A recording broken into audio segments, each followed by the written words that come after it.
जी नमस्कार सभी को। सिरेमिक एकेडमी के ऑनलाइन प्लेटफॉर्म पर आपका स्वागत है। आरएस 2026 की वैकेंसी के अनाउंसमेंट के बाद में आप सब लोगों के दिमाग में यही चल रहा होगा कि सिलेबस तो कंप्लीट हो गया है, लेकिन टेस्ट सीरीज़ कब दे, कैसे दे, सिरेमिक एकेडमी कब से स्टार्ट कर रहा है। तो उन्हीं सारे पॉइंट्स को आज हम वीडियो के थ्रू डिस्कस करेंगे। एक बार वीडियो का ओवरव्यू ले लेते हैं कि अपन कौन कौन से पॉइंट्स डिस्कस करेंगे, है ना।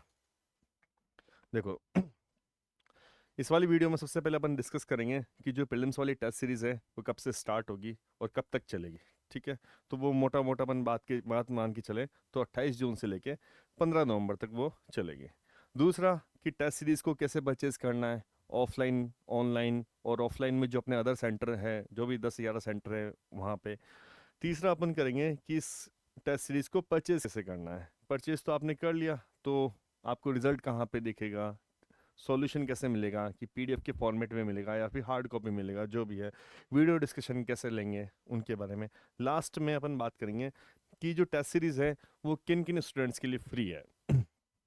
सबसे पहले अपन बात करते हैं कि टेस्ट सीरीज़ की शुरुआत कब से होगी। तो देखो, टेस्ट सीरीज़ की शुरुआत होगी 28 जून से। 28 जून से लेके ये चलेगी अपने लास्ट 15 नवंबर तक। टोटल कितने पेपर हो गए इसके अंदर?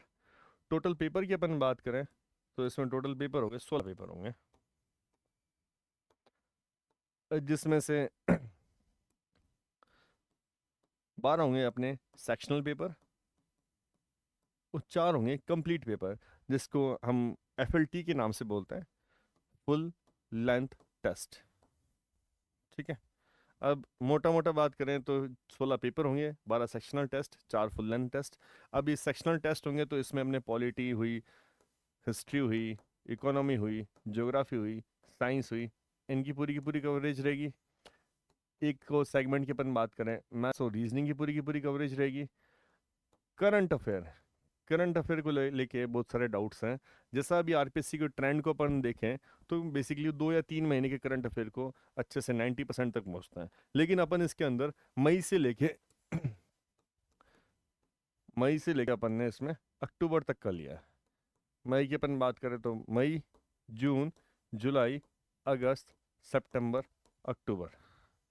तो ये टोटल कितने महीने हो गए आप ये देख लेना। ये हो गए टोटल 6 महीने हो गए। तो 6 महीने का इसमें करंट अफेयर है, प्लस अपने इसके साथ में रखते हैं अपन इकोनॉमिक सर्वे। तो इसकी पूरी की पूरी कवरेज है इसके अंदर। ठीक है।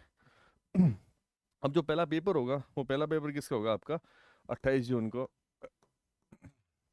28 जून को जो पहला पेपर होगा वो होगा आर्ट एंड कल्चर का।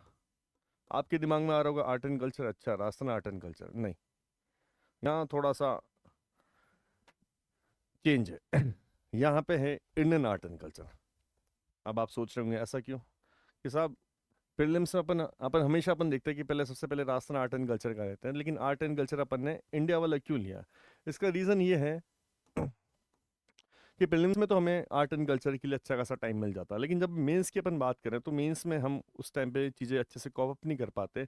इसलिए इंडियन आर्ट एंड कल्चर को हमने पहले लिया है, जिससे आप प्रीलिम्स और मेंस दोनों की तैयारी अभी से स्टार्ट कर देंगे। क्योंकि जैसे अभी अपन देखें तो आज हो रही है, जैसे 3-4 जून हो रही है, तो अपने पास में ऑलमोस्ट 20 से 25 दिन है। 20 से 25 दिन है जिसके अंदर अपन आर्ट एंड कल्चर भी तैयार कर लेंगे। जो उसका नेक्स्ट पेपर होगा 7 दिन बाद में, वो किसका पेपर होगा? वो होगा एंशियंट प्लस मिडिवल हिस्ट्री का, प्राचीन और मध्यकालीन इतिहास का। इंडिया वाले की बात कर रहे हैं, ठीक है। मिडिवल हिस्ट्री का होगा। उसके 7 दिन बाद में किसका होगा? मॉडर्न वाला होगा। तो आपके पास में ऑलमोस्ट कितने दिन हो गए? 25, 7, 32, 7, 39, मतलब 39-40 दिन है, जिसके अंदर आप हिस्ट्री को प्रीलिम्स प्लस मेंस के हिसाब से तैयार कर सकते हैं। ठीक है, ये तो हो गई आपकी हिस्ट्री की बात हो गई। फिर उसके बाद में यहाँ पे हमने गैप रखा 7-7 दिन का। उसके बाद में हम बात करेंगे ये यहाँ पे हिस्ट्री वाले पेपर की हमने 14 दिन बाद में, कितने, 14 दिन बाद में हमने रखा है फिजिक्स, केमिस्ट्री और बायो का पेपर। देखो, आपको पता है कि फिजिक्स और केमिस्ट्री है तो मोटा मोटा आप 5 से 7 दिन के अंदर आप चीज़ें कंप्लीट कर सकते हैं। और जबकि बायोलॉजी वाला चैप्टर है उसको 5 से 6 दिन के अंदर अच्छे से रिवीजन कर सकते हैं। इसलिए हमने यहाँ पे दिया आपको 14 दिन का समय दिया है। उसके बाद में अब देखो, यहाँ से भी अपन मैच कर लेते हैं। देखो, पहला पेपर हो गया आपका इंडियन आर्ट एंड कल्चर का, सेकंड हो गया एंशियंट प्लस मिडिवल का, तीसरा हो गया आपका मॉडर्न हिस्ट्री का। फिर अपन नेक्स्ट बात करेंगे, नेक्स्ट हो गया आपका फिजिक्स केमिस्ट्री बायोलॉजी का।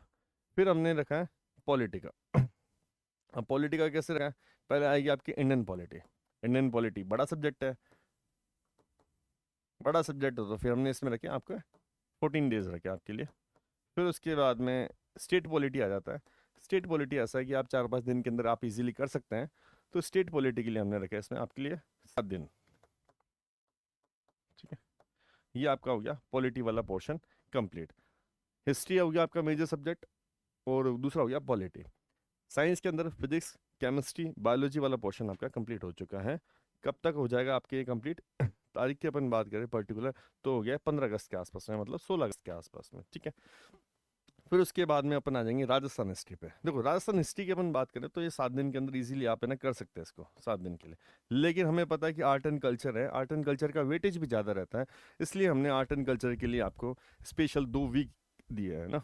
तो आर्ट एंड कल्चर जैसे आपका 7 हुआ, तो यहाँ इनके बीच में गैप दिखेंगे 16 + 7 23 तारीख। लेकिन आप जब नेक्स्ट जाएंगे नेक्स्ट वाले में, तो यहाँ आपके होगा 23 + 7 30 प्लस 7 कितना हुआ 6 सितंबर होता है। लेकिन यहाँ पे आपको 14 दिन दिया, ऐसा क्यों दिया, क्योंकि तो बीच में क्या हो जाएगी आपकी राखी भी आ जाएगी, राखी से भी आपकी एक आध दिन इधर उधर हो जाएंगे क्योंकि आप घर पे भी जाएंगे।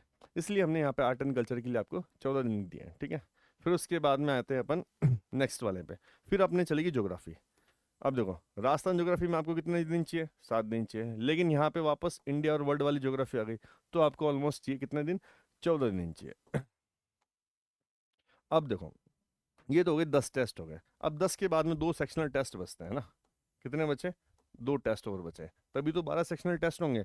अब इन 2 टेस्ट के अंदर अपन ने क्या किया, जो भी करंट से रिलेटेड टॉपिक है, करंट से रिलेटेड कौन कौन सा आता है, एक तो आता है टेक्नोलॉजी एंड एनवायरनमेंट, और दूसरा आता है अपने इंडियन इकोनॉमी।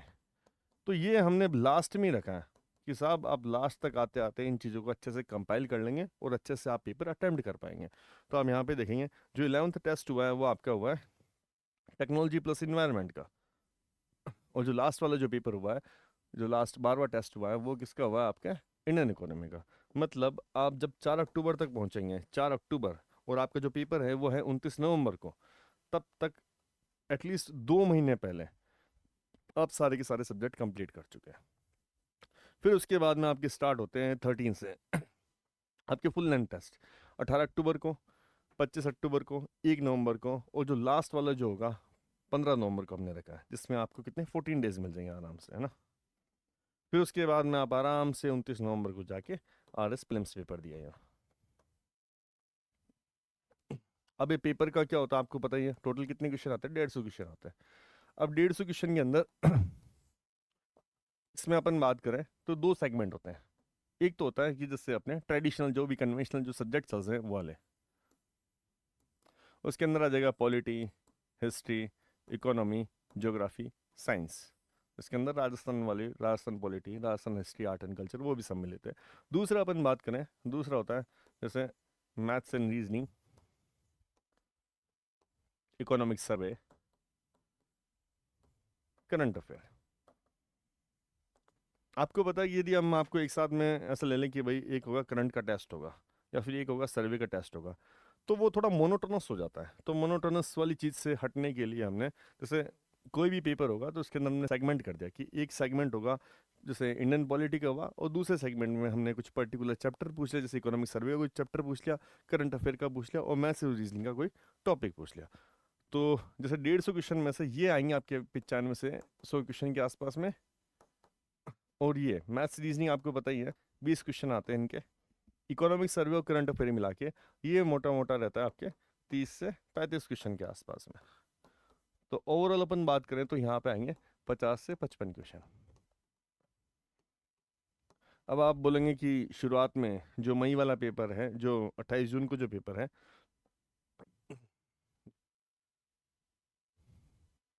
28 जून वाला ये वाला पेपर है ना, हाँ, इसके अंदर आपने क्या पूछा, इसमें तो करंट अफेयर पूछा ही नहीं, इसने यहाँ भी करंट अफेयर नहीं पूछा। आपने सीधा स्टार्ट किया है टेस्ट नंबर 3 पर, मतलब 12 जुलाई पे आप स्टार्ट करो मई वाला करंट अफेयर पे। तो इन वाले क्वेश्चन इनमें क्या रहेगा, इनमें सारा ऐसा रहेगा कि 110 क्वेश्चन आ जाएंगे इनके ट्रेडिशनल सब्जेक्ट के, 20 क्वेश्चन आ जाएंगे मैथ्स और रीजनिंग के, और जो बचे कितने 20 क्वेश्चन, ये आपके इसके आ जाएंगे इकोनॉमिक सर्वे क्वेश्चन आ जाएंगे, इन दोनों फर्स्ट और टेस्ट सेकंड के अंदर रहेगा, ठीक है। फिर उसके बाद में ये तो हो गया अपने टेस्ट सीरीज के बाद। टेस्ट सीरीज के फीचर्स हो गए, जैसे टोटल कितने 12 सेक्शनल टेस्ट हो गए, 4 फुल लेंथ टेस्ट हो गए, हिंदी इंग्लिश दोनों मीडियम में रह गए, है ना। फिर उसके बाद में टेस्ट पेपर का सॉल्यूशन। अब जो ऑनलाइन वाले हैं उनको तो अपन पीडीएफ प्रोवाइड कर देंगे, और जो यहाँ पे ऑफलाइन सेंटर पे महेश नगर वाली बिल्डिंग में आके देते हैं तो उनको हार्ड कॉपी भी दी जाएगी। पेपर का डिस्कशन हो जाएगा, या तो उसी दिन हो जाएगा या नेक्स्ट डे हो जाएगा, है ना। Question based on new RPC pattern पे ही ऑफलाइन और ऑनलाइन दोनों मोड के अंदर ये चीज़ अवेलेबल है, दोनों टेस्ट सीरीज अवेलेबल है। और ऑनलाइन वाले बच्चे ऐसा होता है कि कई बार पहली बार में ऐसे चेक करने के हिसाब से भी ऑनलाइन में अटैम्प्ट कर देते हैं, फिर बाद में पता चलता है अरे नहीं यार ये तो हमें अच्छे से अटैम्प्ट करना है, तो फिर हमने इसके लिए 3 टाइम्स आप ना ऑनलाइन वाली जो भी है, मतलब आप 3 बार में ऑनलाइन अटैम्प्ट कर सकते हैं। अब देखो, सबसे पहले जो अपन ने डिस्कशन किया था प्रीलिम्स टेस्ट सीरीज, इसका ये डिस्कशन हो चुका है। अब टेस्ट सीरीज परचेज कैसे करनी है उसके बारे में अपन देख लेते हैं। आप जाएंगे सरेमिक एकेडमी एप्लीकेशन है, तो उसके आप होम पेज पे जाएंगे तो आपको ये कुछ ऐसे ऐसे आपको आइकन्स दिखाई देंगे होम पेज पे। तो आपको कुछ नहीं करना, आपको ये यहाँ पे लिखा है ना ऑल टेस्ट सीरीज, इस वाले इस पे जाना है, इस पे क्लिक करेंगे तो यहाँ पे 3 आइकन और आएंगे, paid test series, free test series, daily practice test. तो आप ये वाला पोर्शन है पेड टेस्ट सीरीज, इस पे क्लिक करेंगे तो उसके बाद में सारे के सारे टेस्ट सीरीज है जो भी अपने चल रही है वो सारी की सारी आ जाएगी। तो इसमें जैसे आपको यहाँ पे ऑफलाइन जयपुर सेंटर है, तो ये वाली परचेज करनी है तो ये कर सकते हैं। यदि आप जयपुर से बाहर रहते हैं किसी भी, मतलब जैसे अलवर रहते हैं या अजमेर रहते हैं या फिर जोधपुर रहते हैं, उदयपुर रहते हैं, सूरतगढ़ रहते हैं, तो आप ये वाली टेस्ट सीरीज परचेज कीजिए। यदि आप ऑनलाइन देना चाहते हैं तो फिर आप ये वाली टेस्ट सीरीज परचेज कीजिए। हाँ, एक और इन्फॉर्मेशन, यदि आप ऑफलाइन परचेज करते हैं, जैसे इसमें भी अपन 2 पार्ट में कर देते हैं। एक तो हो गए जयपुर वाले और एक हो गए अदर देन जयपुर वाले। जयपुर सेंटर वाले जिन्होंने जैसे इसके ऐप के थ्रू पेमेंट वगैरह कर दिया है, तो वो ऑफिस में आके अपना 2 फोटो प्लस एक आइडेंटिटी प्रूफ, एक आइडेंटिटी प्रूफ में जैसे कुछ भी आधार हुआ, आधार हुआ, वोटर आईडी हुआ, वो भी कुछ भी ले आएंगे उसकी फोटो कॉपी के साथ में, यहाँ पे आके हमारे रिसेप्शन में जमा करा देंगे तो आपकी आईडी बन जाएगी, ठीक है। जयपुर सेंटर वाले, और ये कोशिश करें कि ये 28 जून से पहले ये काम करवा के आप फ्री हो जाए, ठीक है। अदर देन जयपुर वाले, जिसमें ये अजमेर हो गया, अलवर हो गया, भरतपुर हो गया, सूरतगढ़ हो गया, जोधपुर हो गया, ये सारे के सारे जो सेंटर है, कोटा हो गया, वो क्या करेंगे, आपने परचेज कर ली, परचेज करने के बाद में जो भी अपने सेंटर है, सेंटर आपके सेंटर का लिंक अपने कमेंट बॉक्स पे आपको मिल जाएगा, आप वहाँ पे जाइए, और वहाँ से जाने के बाद में आपने मतलब आपको पता है एड्रेस पता लग गया आपको, तो आप जाके आपने परचेज कर ली, आपने सेंटर पे जाइए, वहाँ पे वही अपने एक आधार की फोटोकॉपी प्लस 2 फोटो लेके जाएंगे, तो आप जो भी आपने जमा करा दी, जो भी नेक्स्ट टेस्ट देने आएंगे तो आपको एक आईडी आपकी मिल जाएगी, ठीक है।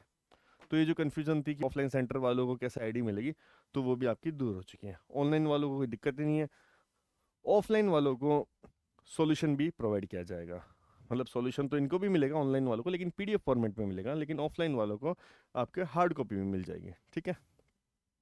तो ये अपन ने देख लिया कि कैसे परचेज करनी है। फिर उसके बाद में आप नेक्स्ट ऑप्शन में जाएंगे, जैसे ये प्रीलिम्स टेस्ट सीरीज है, ऑफलाइन जयपुर सेंटर वालों को परचेज करनी है, तो आप यहाँ पे जाएंगे, यहाँ बाय नाउ का ऑप्शन है, बाय नाउ पे क्लिक करेंगे तो ये आप पे ऑनलाइन जैसे फ़ोन पे हुआ, गूगल पे हुआ, या फिर कोई भी यूपीआई हुआ, इंटरनेट बैंकिंग हुआ, उसके थ्रू पेमेंट कर सकते हैं। ये सारे के सारे हैं, जैसे नेट बैंकिंग है, किसी वॉलेट के थ्रू करना चाहे तो वो भी आप कर सकते हैं, ठीक है। अब ये आपने कोर्स परचेज कर लिया है, ठीक है, परचेज कर लिया है, आपने पहला टेस्ट दे दिया है। अब टेस्ट देने के बाद में आपके मन में ख्याल आएगा कि हमारा रिजल्ट कहाँ पे आएगा, पीडीएफ कहाँ पे आएगी, सॉल्यूशन कहाँ पे आएगा, उसके बारे में तो वो भी देख लेते हैं। देखो, जैसे ये कोई भी अपना पुराना वाला कोर्स है उस पर चल जाते हैं, जैसे आप वही आपने जैसे टेस्ट सीरीज पे जाएंगे तो आपके परचेस वाले सेक्शन के अंदर ये दिखा देगा, जैसे आपने परचेस कर लिया ये वाला, है ना।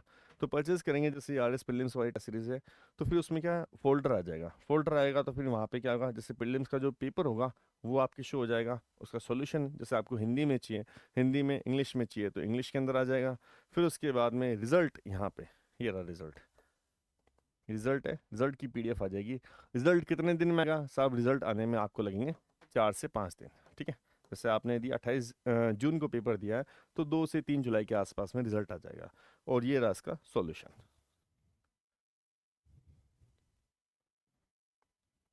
ये वाला पॉइंट डिस्कस कर लिया, ये कर लिया परचेज कैसे करना। अभी फ्री एलिजिबिलिटी वाला भी देख लेते हैं ना। अब जैसे हमने बताया था कि जैसे हमारा जब हमने शुरुआत में ये अनाउंसमेंट किया था, जब हमारा फाउंडेशन बैच अनाउंस हुआ था तो जैसे उसमें थे CA 01 के स्टूडेंट, CA 02 के स्टूडेंट। CA 01 जो जुलाई में स्टार्ट हुआ था और ये स्टार्ट हुआ था अपना जनवरी के आसपास में। तो ये बच्चे मतलब ये जो उसमें पढ़ रहे हैं ऑनलाइन और ऑफलाइन, तो जो ऑनलाइन बच्चे हैं वो ऑनलाइन उनके कोर्स के अंदर ये शो हो जाएगा टेस्ट सीरीज, तो वहाँ पे जाके ये फ्री में दे सकते हैं। ऑफलाइन वाले बच्चे ऑफलाइन आके टेस्ट सीरीज फ्री में दे सकते हैं, ठीक है। अब कोई ऑनलाइन स्टूडेंट है, वो ऑफलाइन देना चाहता है, वो क्या करेगा? वो आके वही अपने 2,000 रुपये वो फीस जमा कराएगा, उसके बाद में उसकी आईडी वगैरह बन जाएगी, उसके बाद वो टेस्ट दे सकता है, ठीक है। तो ये वाली चीज़ आपकी होगी, कन्फ्यूजन आपके दूर। फिर एक अपने चलता है जो अपने RS प्रीलिम्स का जो बैच है, RS प्रीलिम्स का कोर्स है, जो पिछले साल अप्रैल के आसपास में स्टार्ट हुआ था RS प्रीलिम्स वाला कोर्स। वो बच्चे भी इस प्रीलिम्स वाली टेस्ट सीरीज के लिए एलिजिबल है, ठीक है। ये हो गई आपकी कन्फ्यूजन सारी की सारी दूर कि फ्री एलिजिबल कौन कौन है। उम्मीद करता हूँ यहाँ तक कि आपकी जो भी टेस्ट सीरीज से रिगार्डिंग जो भी आपकी क्वेरी वगैरह थी उसका सॉल्यूशन हो चुका है, ठीक है। धन्यवाद।